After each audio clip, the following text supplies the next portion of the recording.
প্ৰথম 10 পিছত 25 পিছত 50 আঁচনিটোৰ লগত কোনো গছ লগোৱাৰ কথা নাই।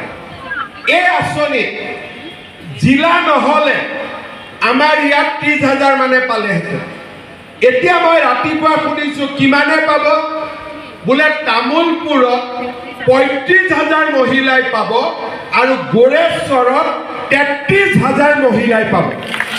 তাৰমানে কিমান হ'ল 70,000 মহিলাই এই আঁচনিৰ পৰা উপকৃত হ'ল।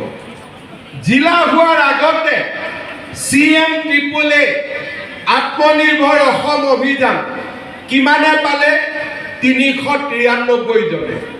এইবাৰ জিলা হোৱাৰ কাৰণে কিমানে পাব 1200 জনে।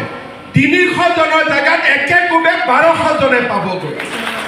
আৰু এটিকলি দুটিপাত আমাৰ মেনকা চাহ বাগিচা নাগিজুলি বাগানৰ সকলো শ্ৰমিকৰ কাৰণে আমি দিয়াৰ ব্যৱস্থা কৰোঁ। ৰেচন কাৰ্ড নাই যোৱা